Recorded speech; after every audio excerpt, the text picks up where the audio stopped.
வணக்கம். ஆகாஷவாணி.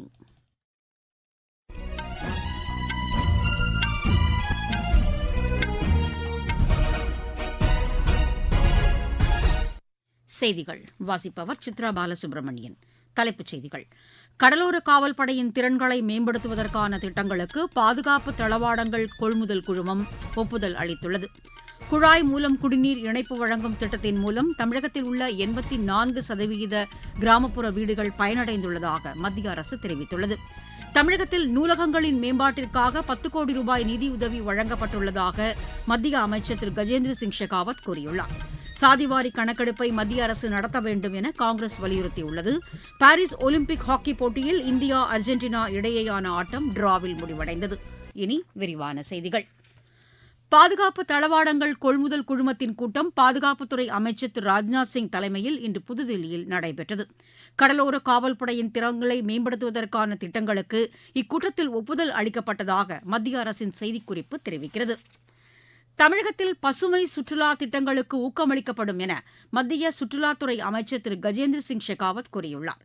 இன்று மக்களவையில் கேள்வி நேரத்தின்போது இதனை தெரிவித்த அவர், மாநில அரசுகள் மற்றும் உள்ளாட்சி அமைப்புகளுடன் இணைந்து சுற்றுலா தலங்களை மேம்படுத்துவதற்கான ஒரு திட்டம் வகுக்கப்பட்டுள்ளதாக கூறினார். இந்த திட்டத்தின் கீழ் மாமல்லபுரம் மற்றும் நீலகிரியை பசுமை சுற்றுலா தலங்களாக உருவாக்க ஊக்கமளிக்கப்படும் என்றும் அமைச்சர் தெரிவித்தார். தமிழகத்தில் நூலகங்களின் மேம்பாட்டிற்காக 10 கோடி ரூபாய் நிதியுதவி வழங்கப்பட்டுள்ளதாகவும் திரு கஜேந்திர சிங் ஷெகாவத் கூறினார். அமைப்பு சாரா தொழிலாளர்களுக்கான இணையதளத்தில் 29 கோடிக்கும் மேற்பட்டோர் பதிவு செய்துள்ளதாக மத்திய தொழிலாளர் நலத்துறை இணை அமைச்சர் திருமதி ஷோபா கராண்டல்ஜே கூறியுள்ளார். மக்களவையில் கேள்வி நேரத்தின்போது இதனை தெரிவித்த அவர், அமைப்பு சாரா தொழிலாளர்களுக்கென தேசிய அளவில் இந்த இணையதளம் தொடங்கப்பட்டதை சுட்டிக்காட்டினார். இந்த இணையதளத்தில் பதிவு செய்வோருக்கு ஒருங்கிணைந்த கணக்கு எண் வழங்கப்படுவதாகவும் அமைச்சர் மேலும் தெரிவித்தார். உதான் திட்டத்தின் கீழ் 579 விமான வழித்தடங்கள் செயல்பாட்டில் உள்ளதாக சிவில் விமான போக்குவரத்துத்துறை இணை அமைச்சர் திரு முரளிதர் மோகல் கூறியுள்ளார். மாநிலங்களவையில் கேள்வி நேரத்தின்போது இதனை தெரிவித்த அவர், இந்த வழித்தடங்கள் 85 விமான நிலையங்களை இணைத்துள்ளதாக தெரிவித்தார். நாடு முழுவதும் 21 பசுமை விமான நிலையங்களை ஏற்படுத்த கொள்கை அளவில் ஒப்புதல் அளிக்கப்பட்டுள்ளதாகவும் திரு முரளிதர் மோகல் குறிப்பிட்டார். புத்தொழில் நிறுவனங்களின் வளர்ச்சிக்கு தொடர்ந்து ஊக்கமளிக்கப்பட்டு வருவதாக மத்திய அரசு கூறியுள்ளது. மக்களவையில் கேள்வி நேரத்தின்போது இதனை தெரிவித்த திறன் மேம்பாட்டுத்துறை இணை அமைச்சர் திரு ஜெயந்த் சௌத்ரி, நாடு முழுவதும் 1,40,000க்கும் கூடுதலான புத்தொழில் நிறுவனங்கள் செயல்பாட்டில் உள்ளதாக கூறினார். இதன் மூலம் 15 லட்சம் பேருக்கு நேரடி வேலைவாய்ப்பு கிடைத்திருப்பதாகவும் அமைச்சர் தெரிவித்தார். குழாய் மூலம் குடிநீர் இணைப்பு வழங்கும் திட்டத்தின் மூலம் கிராமப்புறங்களில் 15 கோடிக்கும் மேற்பட்ட குடியிருப்புகள் குடிநீர் இணைப்பு வசதியை பெற்றிருப்பதாக மத்திய நீர்வளத்துறை இணை அமைச்சர் திரு சோமண்ணா கூறியுள்ளார். இன்று மாநிலங்களவையில் கேள்வி நேரத்தின்போது இதனை தெரிவித்த அவர், எஞ்சியுள்ள குடியிருப்புகளுக்கும் விரைவில் இந்த வசதி ஏற்படுத்தி தரப்படும் என்றார். தமிழகத்தை பொறுத்தவரை 84% கிராமப்புற வீடுகளுக்கு குடிநீர் இணைப்புகள் வழங்கப்பட்டிருப்பதாக அமைச்சர் கூறினார். இதன் மூலம் 1,06,00,000 வீடுகள் பயனடைந்திருப்பதாகவும் திரு சோமண்ணா தெரிவித்தார். மத்திய அரசின் நடைபாதை வியாபாரிகளுக்கான கடனுதவி திட்டத்தின் கீழ் 11,713 கோடி ரூபாய் அளவிற்கு கடன் உதவி வழங்கப்பட்டுள்ளதாக மத்திய அரசு கூறியுள்ளது. இன்று மாநிலங்களவையில் கேள்வி நேரத்தின்போது இதனை தெரிவித்த வீட்டு வசதித்துறை இணை அமைச்சர் திரு டோஹன் சாஹூ, நடைபாதை வியாபாரிகளின் வர்த்தகத்தை மேம்படுத்தும் நோக்கில் இந்த கடனுதவி வழங்கப்படுவதாக தெரிவித்தார். இந்த திட்டத்தின் கீழ் 86 லட்சத்திற்கும் கூடுதலான எண்ணிக்கையில் கடனுதவி வழங்கப்பட்டுள்ளதாக அவர் கூறினார். இதில் 31 லட்சத்திற்கும் கூடுதலான கடன் உதவிகள் திருப்பி செலுத்தப்பட்டுள்ளதாகவும் திரு டோகான் சாஹூ தெரிவித்தார். சாதிவாரி கணக்கெடுப்பை மத்திய அரசு நடத்த வேண்டும் என காங்கிரஸ் வலியுறுத்தியுள்ளது. இன்று மக்களவையில் பட்ஜெட் மீதான விவாதத்தில் பங்கேற்று பேசிய காங்கிரஸ் முன்னாள் தலைவரும் எதிர்க்கட்சித் தலைவருமான திரு ராகுல்காந்தி, வேளாண் விளைபொருட்களுக்கு குறைந்தபட்ச ஆதரவு விலையை நிர்ணயம் செய்யும் நடைமுறைக்கு சட்டப்பூர்வ அந்தஸ்து வழங்க வேண்டும் என வலியுறுத்தினார். அக்னிவீர் திட்டம் குறித்தும் திரு ராகுல்காந்தி கேள்வி எழுப்பினார். அப்போது குறுக்கிட்டு பேசிய பாதுகாப்புத்துறை அமைச்சர் திரு ராஜ்நாத் சிங், இந்த திட்டம் குறித்து தவறான தகவல்களை பரப்ப வேண்டாம் என கேட்டுக் கொண்டார். இதுகுறித்து முழுமையாக விவாதிக்க தாம் தயாராக இருப்பதாகவும் திரு ராஜ்நாத் சிங் குறிப்பிட்டார். தொடர்ந்து பேசிய திரு ராகுல்காந்தி சில புகைப்படங்களை காண்பிக்க முயன்றபோது பேரவைத் தலைவர் திரு ஓம் பிர்லா அதற்கு எதிர்ப்பு தெரிவித்து, இதுபோன்ற நடவடிக்கைகள் அவையின் நெறிமுறைகளுக்கு எதிரானது என்றார். நீங்கள் கேட்டுக்கொண்டிருப்பது ஆகாஷவாணியின் செய்தி அறிக்கை. புதிய குற்றவியல் சட்டங்களின் சிறப்பு அம்சங்கள். இந்த புதிய சட்டங்கள் நீதியில் மட்டுமே கவனம் செலுத்துகிறதே தவிர தண்டனையில் அல்ல. பயங்கரவாத செயல் வரையறுக்கப்பட்டுள்ளது. சிறார்களுக்கு எதிரான குற்றச் செயல்களில் ஈடுபடுவோரை கடுமையாக தண்டிக்கும் சட்ட பிரிவுகள். 7 ஆண்டுகள் அல்லது அதற்கு மேற்பட்ட தண்டனைக்கான வழக்குகளில் தடயவியல் விசாரணை கட்டாயமாக்கப்பட்டுள்ளது. கைது செய்யப்பட்ட நபர் எல்லை வரையறையின்றி எந்த ஒரு நீதிபதி முன்பும் ஆஜர்படுத்தும் முறை.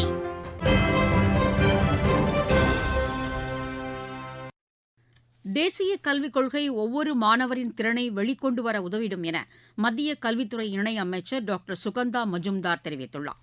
தேசிய கல்விக் கொள்கை நடைமுறைக்கு வந்து 4 ஆண்டுகள் நிறைவடைந்ததை ஒட்டி இன்று புதுதில்லியில் நடைபெற்ற நிகழ்ச்சியில் கலந்து கொண்டு அவர் பேசினார். மாணவர்கள் மட்டுமன்றி ஆசிரியர்களுக்கான தொலைநோக்கு திட்டமாகவும் இந்த கொள்கை உள்ளது என அவர் குறிப்பிட்டார். தாய்மொழி வழி கற்பித்தலுக்கு தேசிய கல்விக் கொள்கையில் முக்கியத்துவம் அளிக்கப்பட்டிருப்பதாகவும் டாக்டர் சுகந்தா மஜும்தார் தெரிவித்தார். பீகாரில் பிஜேபி மாநில தலைவராக டாக்டர் திலீப் ஜெய்ஸ்வால் இன்று பொறுப்பேற்றுக் கொண்டார். பாட்னாவில் கட்சி தலைமை அலுவலகத்தில் அவருக்கு உற்சாக வரவேற்பு அளிக்கப்பட்டது. பின்னர் செய்தியாளர்களிடம் பேசிய அவர், பீகார் சட்டப்பேரவைத் தேர்தலில் பிஜேபி தலைமையிலான தேசிய ஜனநாயக கூட்டணி மீண்டும் வெற்றி பெற வேண்டும் என்ற நோக்கில் தமது பணிகள் இருக்கும் என குறிப்பிட்டார். உத்தரப்பிரதேச சட்டப்பேரவையின் மழைக்கால கூட்டத்தொடர் இன்று தொடங்கியது. பேரவை கூடியதும் எதிர்க்கட்சி உறுப்பினர்கள் மின் விநியோக பிரச்சினையை எழுப்பி அமளியில் ஈடுபட்டனர். நடப்பு நிதியாண்டிற்கான முதலாவது துணை மதிப்பீட்டு அறிக்கை நாளை பேரவையில் தாக்கல் செய்யப்படவுள்ளது.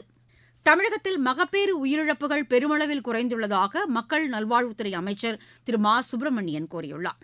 இன்று சென்னையில் இது தொடர்பான பயிலரங்கை தொடங்கி வைத்த பின்னர் செய்தியாளர்களிடம் அவர் பேசினார். அரசு மருத்துவமனைகளில் 59% பிரசவங்கள் நடைபெறுவதாகவும் அமைச்சர் குறிப்பிட்டார்.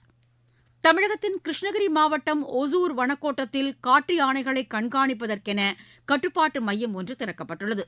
யானைகள் ஊருக்குள் நுழைவதை தடுப்பதற்காக இந்த மையம் ஏற்படுத்தப்பட்டுள்ளதாக எமது செய்தியாளர் தெரிவிக்கிறார். வனப்பகுதிகளில் இருந்து காட்டு யானைகள் ஊருக்குள் வருவதை தடுக்கும் வகையில் 17 இடங்களை கண்டறிந்து அந்த இடங்களில் அதிநவீன கண்காணிப்பு கேமராக்கள் பொருத்தப்பட்டு அதற்கான சிக்னல்கள் ஓசூர் வனக்கோட்ட அலுவலகத்தில் வைக்கப்பட்டு அதன் மூலமாக கட்டுப்பாட்டு அறை இன்று திறந்து வைக்கப்பட்டது. இதன் மூலமாக யானைகள் நடமாட்டத்தை ஓசூர் வனக்கோட்டத்தில் இருந்து கண்டறிந்து சம்பந்தப்பட்ட இடத்திற்கு உடனடியாக வன காவலர்களை அனுப்பி யானைகள் ஊருக்குள் வருவதை தடுக்க முடியும் என்று மாவட்ட வனத்துறையினர் தெரிவித்துள்ளனர். இதன் மூலமாக யானைகளால் ஏற்படுகின்ற பயிர் சேதம் மற்றும் உயிர் சேதங்களை முற்றிலுமாக தடுக்க முடியும் என்று எதிர்பார்க்கப்படுகிறது. கிருஷ்ணகிரியிலிருந்து சி ராஜா. லெபனானில் உள்ள இந்தியர்கள் எச்சரிக்கையுடன் இருக்குமாறு மத்திய அரசு அறிவுறுத்தியுள்ளது. லெபனானில் செயல்படும் ஹெஸ்புல்லா அமைப்பிற்கு இஸ்ரேல் எச்சரிக்கை விடுத்ததை அடுத்து இந்த நடவடிக்கை மேற்கொள்ளப்பட்டுள்ளது. விளையாட்டுச் செய்திகள். பாரிஸ் ஒலிம்பிக் ஹாக்கிப் போட்டியில் இந்தியா அர்ஜென்டினா இடையேயான ஆட்டம் டிராவில் முடிவடைந்தது. இரு அணிகளும் தலா ஒரு கோல் போட்டன.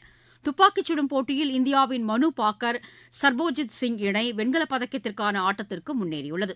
10 மீட்டர் கலப்பு குழு பிரிவின் இறுதி ஆட்டத்திற்கான தகுதிச் சுற்றில் இந்த இணை 3வது இடத்தை பிடித்ததன் மூலம் வெண்கலப் பதக்கத்திற்கான ஆட்டத்திற்கு முன்னேறியது. பேட்மிண்டன் போட்டியில் லக்ஷயா சென் 21-19, 21-14 என்ற செட் கணக்கில் பெல்ஜியத்தின் ஜூலியன் கரகேயை வென்றார். இப்போட்டியில் 4 தங்கம், 2 வெள்ளி, 1 வெண்கலப் பதக்கங்களுடன் ஜப்பான் மற்றும் தென்கொரியா முதலிடத்தில் உள்ளன.